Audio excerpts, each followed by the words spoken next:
அதிமுக வந்து டெய்லி வந்து அவங்க கூட்டம் பண்ணாங்க. ஆனா வந்து குறிப்பா வந்து எல்லா தொண்டர் நிர்வாகிகள் வந்து நாம் தமிழரோட கூட்டணி வச்சுக்கணும்னு சொல்லியிருக்காங்க. உங்களுடைய நிலைப்பாடு?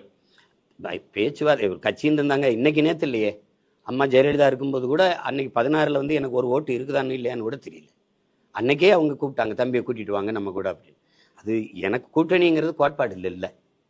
அது ரெண்டாவது, திராவிட இந்த இந்திய திராவிட கட்சிகளோடு நாங்கள் இருக்க முடியாது. ஏன்னா இப்போ நீங்கள் வந்து ஒரு திராவிட கட்சியோட போயிட்டு எனக்கு என்ன அரசியல் இருக்குன்னு சொல்லுங்க. இருங்க, நான் கேட்குறேன், ஊழல் லஞ்சத்தை ஒழிக்கணும்னு. நீங்க ஏற்கனவே இருக்கிற ஊழல் லஞ்ச அந்த கட்சிகள் இப்ப நீங்க மாற்றுன்னு பேசுறீங்க. எந்த கட்சி ஆட்சியில இருந்து, எந்த கட்சியின் அரசியல் கோட்பாட்டில இருந்து மாற்று? இந்த கட்சிகள் இந்த கட்சியில இருந்தானே மாற்று. இப்படிதான் எங்க முன்னோர்கள் வந்தாங்க. வந்த எல்லாரும் வச்ச கோட்பாட்டை வந்து திருப்பி இந்த கட்சிகளோடவே கூட்டணி வைக்கும் போது அது மாற்றாலாம ஏமாற்றாயிருச்சு. இப்ப நீங்க மாப்போசில இருந்து, சீபாத்துல இருந்து, எங்க ஐயா மருத்துவர் ராமதாஸ்ல இருந்து, எங்க அண்ணன் திருமாவளவன்ல இருந்து, அண்ணன் வைகோல இருந்து, ஐயா விஜயகாந்த்ல இருந்து எல்லாருமே மாற்றுன்னு வந்த எல்லாருமே திருப்பி அங்க போனோன்னு அவங்களுடைய வாக்கு விழுக்காட்ட பாருங்க. 10.5 இருந்து ஐயா விஜயகாந்துக்கு பாராளுமன்றத்துல இப்ப என்ன வாக்கு விழுக்காடு இருக்கு? அது குறையுது இல்ல? அப்ப அதுதான் அங்க இருக்கிற பிரச்சனை. அண்ணன் வைகோக்கு எவ்வளவு இருந்தது, இப்ப எவ்வளவு இருக்கு? அப்ப அதனால அதுக்கு அது வந்து அது இல்ல இப்ப இல்ல.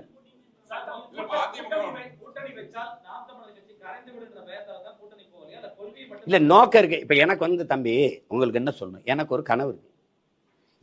என் நாடு எப்படி இருக்கணும்னு இருக்கு. எனக்கு 10 ஆண்டு பசுமை திட்டம், பல கோடி பனை திட்டம், பசுஞ்சோலை, பள்ளிகள், இந்த தனியார் முதலாளிகளை இன்ஸ்டியூஷனை அவங்க மூட வேண்டியதில்லை. ஆனா அவங்களோட சண்டை செய்யணும், தரத்தை உயர்த்தணும். அரசு மருத்துவமனைக்கு மக்கள் திரும்பி, அரசு பள்ளி கல்லூரிக்கு மக்கள் பிள்ளைகள் படையெடுத்து வர்றது கூடணும். கல்வி தரத்தை உயர்த்தணும்.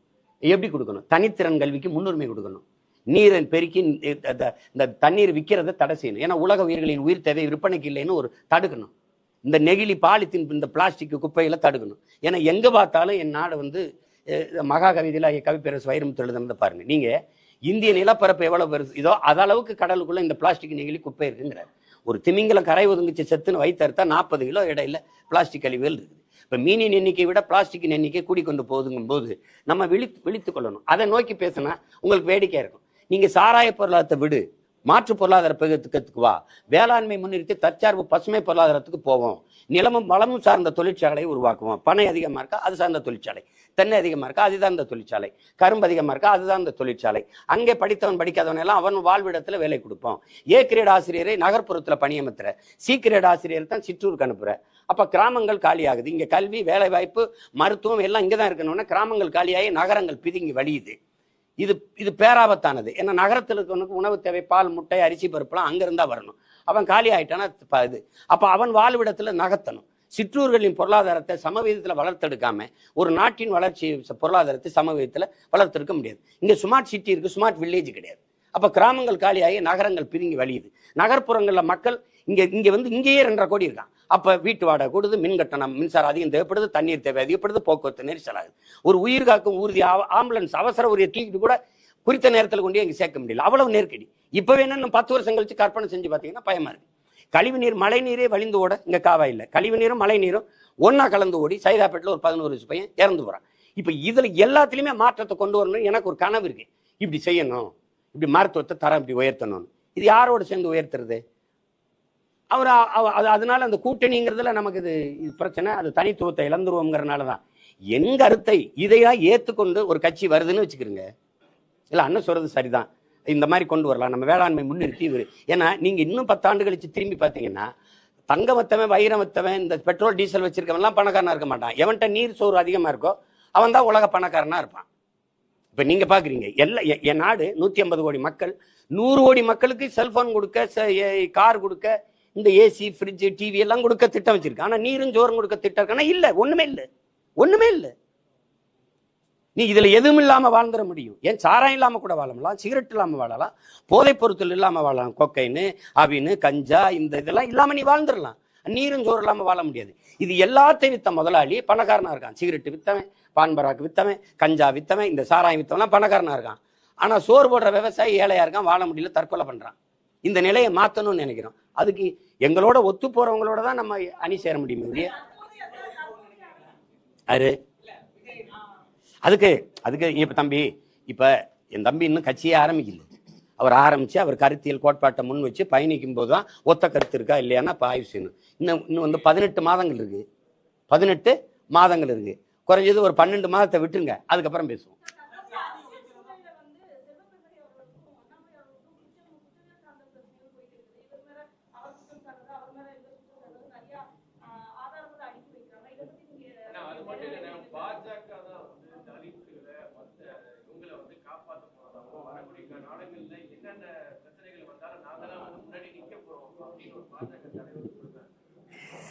ரசிச்சு சிரிச்சுட்டு போங்க தம்பி. உங்களுக்கெல்லாம் எவ்வளோ பிரச்சனை இருக்குது, கொஞ்சம் ரிலாக்ஸ் வேணும்ல. சின்ன சின்ன அது நகைச்சுவை காட்சிகளை பார்க்குற மாதிரி பார்த்துட்டு போங்க. ஒரு பொது தொகுதியில் அது ஆதி தமிழ் குடிகளுக்கு என்ன முன்னுரிமை கொடுத்துருக்குன்னு பாருங்க. நாட்டின் முதல் குடிமகன் president of India Ramnath Kovind கோயிலுக்குள்ளே போய் வழிபட முடியல. ஒரு மரத்து நிழலில் உட்காந்து குடும்பத்தோட யாகம் வச்சு சாமி கும்பிட்டு போனார். நாட்டின் முதல் குடிமகன். இன்னைக்கு இருக்கிற பழங்குடி மகள் திரௌபதி முர்மு கோயிலுக்குள்ள போக முடியல, கட்டையை கட்டி வெளியில் நிறுத்திட்டேன். நீங்க ஐயா மோடியும் அத்வானியும் உட்கார்ந்துருக்காங்க, நீங்க பார்த்துருப்பீங்க. ஒரு நாற்காலி 2 பேரும். அந்த அம்மா ஓரத்துல கை கட்டி நிக்குது. இதை விட கேவலம் ஏதாவது உலகத்துல உண்டா? ஆனால் வெளியில வந்து பாரத மாதாக்கு ஜே. மாதாவை நிக்க வச்சுட்டு கை கட்டி நீங்க 2 பேரும் நாற்காலி போட்டு உட்காரீங்க. பெண்ணியத்தை எவ்வளவு மதிக்கிறீங்க, பெண்களுக்கு எவ்வளவு முன்னுரிமை கொடுக்குறீங்க, அதுவும் ஒடுக்கப்பட்ட பழங்குடி மக்கள் பிற்படுத்தப்பட்ட மக்களுக்கு என்ன முன்னுரிமை கொடுக்குறீங்கன்னு. பக்கத்துல ஒரு நாற்காலியை போட்டு உட்காருங்கன்னு. பிரசிடென்ட் ஆஃப் இந்தியாவுக்கே இந்த நிலைமைன்னா நானும் நீங்களை ஏமாத்துறேன் தம்பி. பேசுவாங்க. காதுல தேன் ஊத்தி பயன் இருக்கா தம்பி? வாயில ஊத்துனா சப்பி சாப்பிடலாம், காதுல ஊத்துனா என்ன தம்பி இருக்குது? காதுலே ஊத்துவாங்க. நிக்கல இல்ல எங்க அண்ணன் மனநிலை எங்க அண்ணன்ட்ட கேட்கறதுங்கிறது அவர் சார்ந்த இருங்க. அவர் சார்ந்து இருக்கிற தம்பி நான் கேட்கிறேன், பதில் சொல்ல விட்டுருங்க. குறுக்கு கேள்வியே கேட்டுக்கூடாது. அவர் சார்ந்து இருக்கிற, அவர் ஆதரிச்சு நிற்கிற திமுகவை கேட்கிறேன். எங்க அண்ணன் ஆராசா முதல்ல எந்த தொகுதியில நின்னாருன்னு நினைக்கிறீங்க? பெரம்பலூர்ல. அது அப்ப தனி தொகுதி. யாரு வாக்கு போட்டிருப்பாங்கன்னு நினைக்கிறீங்க? வெறும் பறையரா? நான் கேட்கறதுக்கு பதில் சொல்லணும். தனி தொகுதியா இருக்கும்போது வெறும் பறையர் மட்டும் போட்டு எங்க அண்ணன் ஜெயிச்சிருப்பாருன்னு நினைக்கிறீங்களா? இல்ல, எல்லாரும் போட்டிருப்பான்ல. இப்ப அங்க வேலை செஞ்சிருக்காருல்ல எங்க அண்ணன். இப்ப பொது தொகுதியா மாறிடுச்சு.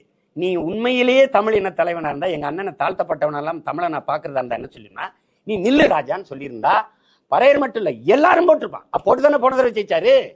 நீங்க நீலகிரிக்கு எடுத்துட்டு போறீங்களே.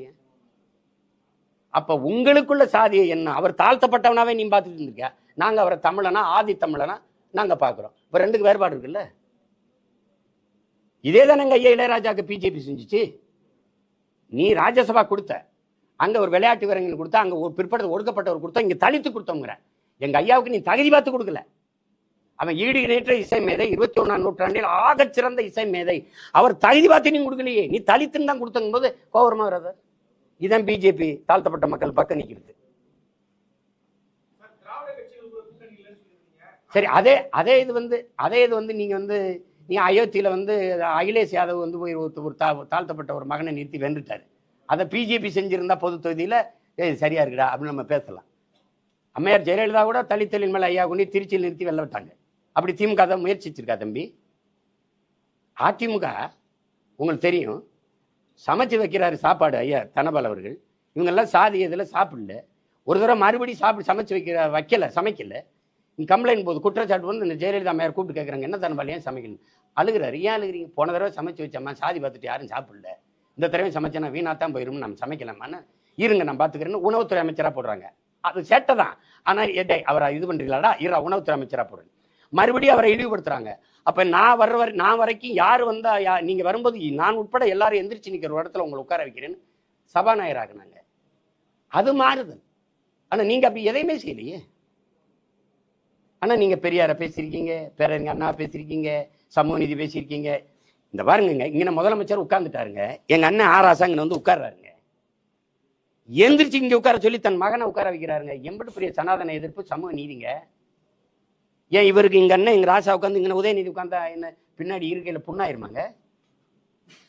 எதை பத்தி பேச உனக்கு தகுதி நேர்மை வச்சிருக்கு? நீங்க ஒரு பொது தொகுதி தானங்க எங்க அண்ணன் கேட்டார் திருமாவளவன், தகுதி இல்லையாங்க? காங்கிரஸை விட விடுதலை சிறுத்தைகளை விட காங்கிரஸ் பெரிய கட்சின்னு யாராவது சொல்லுங்க, நான் இப்படியே நிறுத்திட்டு போயிடுறேன். 23 விழுக்காடு ஆதித்தமிழர்களுக்கு வாக்காடு, 13 விழுக்காடு வாக்கு திமுக பெற்றுக் கொடுக்கறது எங்க அண்ணன் திருமாவளவன். காங்கிரஸ் அத்தனை விழுக்காடு இருக்காங்க. எதுக்கு 10 தொகுதி? என் இனத்தை கொன்னதுக்கா? கச்சத்தீவத்தை மீட்டு தராதுக்கா? காவிரி நதிநீர் உரிமை பறி கொடுத்ததுக்கா? எதுக்காக காங்கிரஸுக்கு 10 தொகுதி? 10க்கும் 10 ஜெயிக்க வச்சு ஏன் அனுப்பணும்? ஏன் அனுப்பணும்? வட மாவட்டங்கள்ல திருமாவளம் இல்லாம அவங்க வெற்றி சாத்தியப்பட்டுருச்சா? சொல்லுங்க தம்பி, நீங்க சொல்லுங்க தம்பி. ஏன் அவருக்கு ஒரு பொது தொகுதி கொடுக்கல? சரி, நீங்க பொது தொகுதி அண்ணன் கொடுக்காதீங்க, ஒரு பொது தொகுதியில ஆதி தமிழ் குடியை நிறுத்துங்களே, ஒரு தேவேந்திரரே ஒரு பறையரை நிறுத்துங்களே, அதையாவது செய்யுங்க. நீங்க நின்ன 22ல ஒரு இஸ்லாமியன் கொடுக்கலையே. கூட்டணிக்கு இந்திய யூனியன் முஸ்லீமுக்கு தானே தள்ளி விட்டீங்க. மாமா நவாஸ் கனிக்கு போப்பாங்க. என்ன நீங்க கொடுத்தது எத்தனை? சனாதனங்கிறது நீங்க சனாதன எதிர்ப்பு உங்கள்ல இருந்தா நாங்க ஆரம்பிக்கணும்.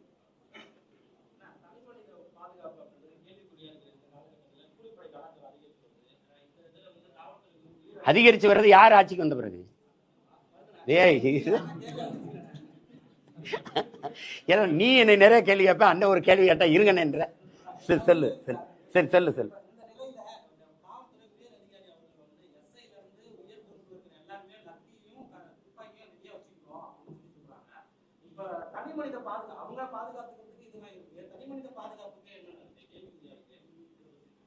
இல்ல, தம்பிக்கு கூட ஒரு துவக்க கொடுத்துருக்காங்க, ஆம்சாங் கூட. எனக்கு கேட்டேன், எனக்கு தரல. 2 தடவை போட்டேன், அது தள்ளி விட்டுட்டாங்க. சரி, அது ஒன்றும் இல்லை. அப்போ இப்போ நான் என்ன சொல்கிறேன் தம்பி, காவல்துறைங்கிறது குற்றம் நிகழ்ந்த பிறகு பிடிச்சி கூண்டில் நிறுத்தி தண்டனை பெற்று கொடுக்கறது இல்லை. நம்ம தலைவர், எங்கள் தலைவர் எங்களுக்கு கற்பித்தது, காவல்துறை என்பது குற்றவாளிகளை பிடித்து கூண்டில் நிறுத்துவதல்ல அவர்கள் வேலை, குற்றவாளிகளை உருவாகாத ஒரு சமூகத்தை உருவாக்குவதான். நம்மளுக்கு துப்பாக்கி லத்தியில் வச்சு இது சரி செய்ய முடியாது. கற்பித்தல் தான், அன்பு தான். அதை நியாயமாக பேசி அதை புரிய வைக்கணும், அதை இது பண்ணணும். நீங்கள் எதுக்கு குண்டாஸ் போடணும்னே உங்களுக்கு தெரியல. பீம்ஸ் போடுற மேலே குண்டாஸ் போடுறீங்க, உங்களுக்கு எதிராக ஒரு வலையொலியில் ஒரு கருத்து சொல்கிற மேலே குண்டாஸ் போடுறீங்க. கொலை செய்கிறவனை சும்மா தூக்கி அவனை விசாரணையே இல்லை. ஏன் கொன்ன, எதுக்காக கொன்ன, யார் சொல்லி கொன்ன, நீ கொல்றதுக்கான நோக்கம் என்ன? இந்த விசாரணையே வெளியில் வரலையே. அவன் யாரையும் நீங்கள் கைது செய்யல. எல்லாருமே தம்பி ஆம்ஸ்டாங் கொலை வழக்கில் சரணடைஞ்சவங்க தான். அப்படியே தூக்கொண்டே உள்ள வச்சுட்டீங்க, அப்படியே ரிமாண்ட் பண்ணிட்டீங்கல்ல. கூப்பிட்டு விசாரித்தோம், இதுக்காக பண்ணோன்னு சொல்கிறாங்கன்னு. ஏன்னா அண்ணன் திருமாவளவன் உட்பட எல்லாருக்குமே இருக்கிற சந்தேகம், கொலையாளிகள் வேற, சரணடைஞ்சிருக்கிற ஆள்கள் வேற. அப்போ எதையோ ஒன்று மறைக்கிறதுக்கு யாரோ ஒன்று செய்கிறாங்க. அது யாருங்கிறது தானே கேள்வி.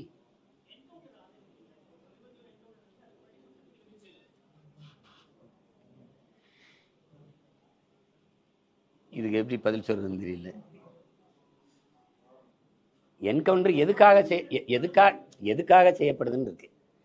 இப்போ ஒரு 6 வயசு குழந்தைய ஒருத்தன் வன்புணர்வு செஞ்சு கொலை செஞ்சிடறான்னா அவனை கொண்டு திருப்பி சிறையில் அடைச்சல, அதெல்லாம் தப்பு. நீங்கள் பார்த்தீங்க, இங்கே ஒரு பெண்ணை ஒருத்தன் எரிச்சிட்டான், அப்புறம் திருப்பி 90 நாள் அவனை விட்டீங்க, அம்மாவையும் கொலை பண்ணிட்டான். இப்போ அவனெல்லாம் என்ன பண்ணலாம்? அவன் பார்த்தீங்கன்னா இப்போ இந்த காலத்து பிள்ளைகள் வெட்டியிருக்க மாதிரி முடியை வெட்டிக்கிட்டு நீட்டாக அப்படி சிறைக்குள்ளே ஓட வரான். யாரு காசுலன்னா, எந்த பிள்ளையை சாக கொடுத்தோமோ அவங்க அப்பா அம்மா வரி காசுலேயும் தான் அவன் சாப்பிட்டுக்கிட்டு இருக்கான் சிறைக்குள்ள. இந்த மாதிரி குற்றவாளிகளை நம்ம வச்சு பாதுகாத்துக்கிட்டு இருக்கணுங்கிறது எனக்கு சரியா இல்லை.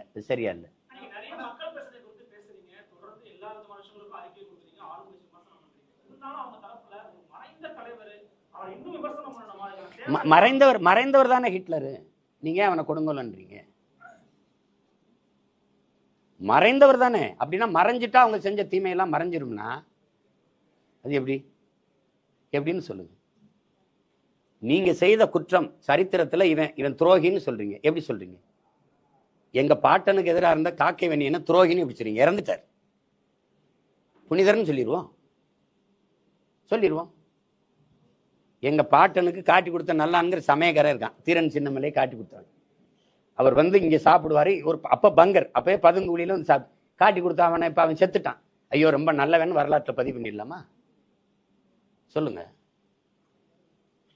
நீங்க செஞ்ச செயல்கள் தான் உங்களை காலமுறை அது நல்லவரா கெட்டவரான்னு எடுத்துட்டு போகும்.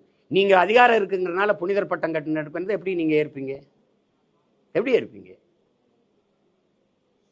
இப்ப இயேசுவை காட்டி கொடுத்தாரு யூதாஸுங்கிறீங்க. இயேசுவும் இறந்துட்டாரு, யூதாஸ் இறந்துட்டாருன்னு வச்சுப்போம். யூதாஸ் நல்லவர் தான் அப்படி சொல்லுவீங்களா? அப்ப நீங்க ஏன் இறந்து போன ஜெயலலிதா எம்ஜிஆர் எல்லாம் பேசுறீங்க? ஏன் பேசுறீங்க? ஒருத்தர் இறந்துட்டதுனாலே அவர் புனிதர் ஆயிடுவாங்கிற கருத்தை எப்படி நம்ம ஏற்க முடியும் சொல்லுங்க? எங்கள் அண்ணன் காசி ஆனந்த கவிதை தான். செத்தாலும் புலிகள் புலிகள் தான், அவர்கள் வாழ்ந்தாலும் மலத்தில் நிறைய புழுக்கள் தான் எழுதினார். அந்த அந்த படுகொலை அப்போ அதை தான் உங்களுக்கு நினைவூட்ட வேண்டியது இருக்கு.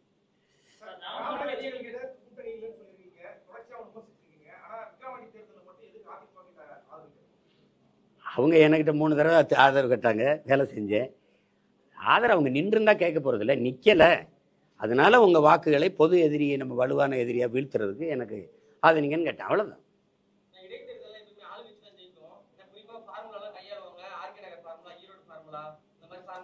திருமங்கல ஃபார்முலா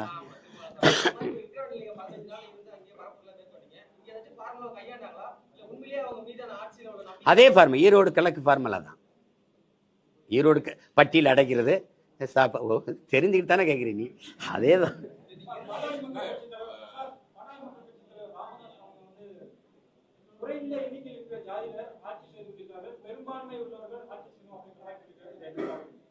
அது எங்கள் ஐயாவுக்கு வந்து இப்போ என்னென்னா, இப்போ நாங்கள் ஐயாவை பெரிதாக மதிக்கிறேன், ரொம்ப பெரிதாக மதிக்கிறேன். ஆனாலும் சொல்கிறேன், பல முறை திமுகவோட கூட்டணி வைக்கும்போது எங்கள் ஐயாவுக்கு தெரியலையான்னு கேட்குறேன்.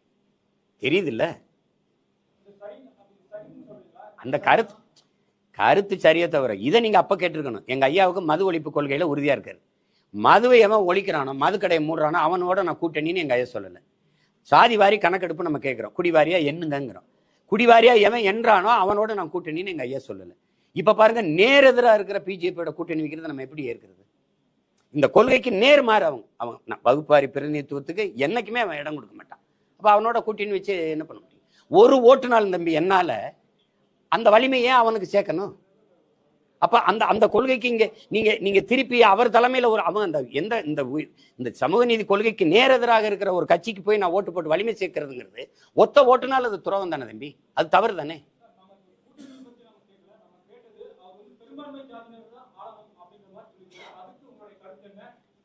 பெரும்பான்மை சாதின்னு நீங்க சொல்ல வேண்டியதில்லை. இந்த மண்ணின் பிள்ளைகள், இந்த மண்ணில் இருக்கிற இந்த பூர்வீக குடிகள், இந்த நிலம் சார்ந்தவன், மாநில உரிமைன்னு ஒன்று இருக்கு தம்பி. மாநில எல்லை பிரிப்பு, நீங்க மாநிலத்தை பிரிக்கிறீங்க. மொழிவாரி தான் தேசிய நிலங்கள், இனங்கள் நிலங்கள் நீங்க பிரிச்சிங்க. அந்தந்த மொழிவழி தேசிய இனத்தை அந்தந்த மொழிவழி மாநில மகன் ஆளும்போது அவனுடைய உரிமை பாதுகாக்கப்படுது, அவனுடைய மொழி பாதுகாக்கப்படுது. இப்ப கர்நாடகாலாம் 100 விழுக்காடு தனியார் தொழிற்சாலையில் கூட அந்த மண்ணின் மக்களுக்கு வேலை கொடுக்கணுங்கிற ஒரு சட்டம் ஏற்ற முடியும். எங்களுக்கு அப்படி இல்லை, நாங்கள் 20 விழுக்காடை தொடர்றதே பெரிய போராட்டமா இருக்கு. அதனால நீங்க சாதின்னு எடுத்துக்காதீங்க. இந்த மண்ணின் மக்கள், இந்த மண் சார்ந்த, இந்த மொழி இனம் சார்ந்த ஒரு மகன் ஆளணுங்கிறதுல, அந்த கோட்பாட்டில் எங்க ஐயாவோட கருத்துல நான் உடன்படுறேன்.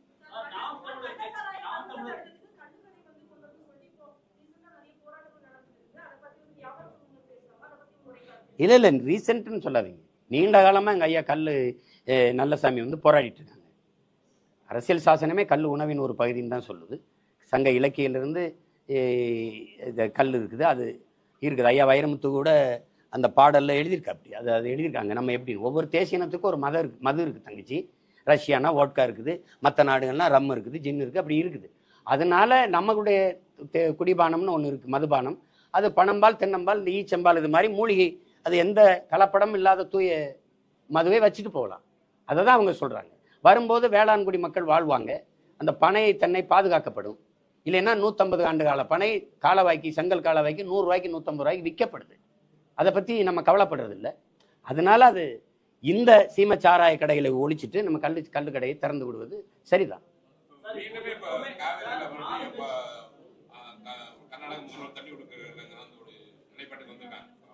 மீண்டும் இல்லை, அதான் அவங்க செய்வாங்க.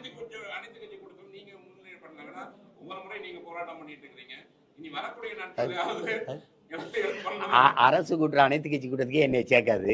இதுல நான் ஒரு அனைத்து கட்சி கூட்டத்துக்கு இவங்க வர போறாங்களா? நீங்க போராடுங்கன்னு சொல்லுங்க, நான் போராடுறேன், அது நான் செய்வேன். அதான் சொல்ல அனைத்து கட்சி கூட்டத்தை யார் நான் செய்றேன்.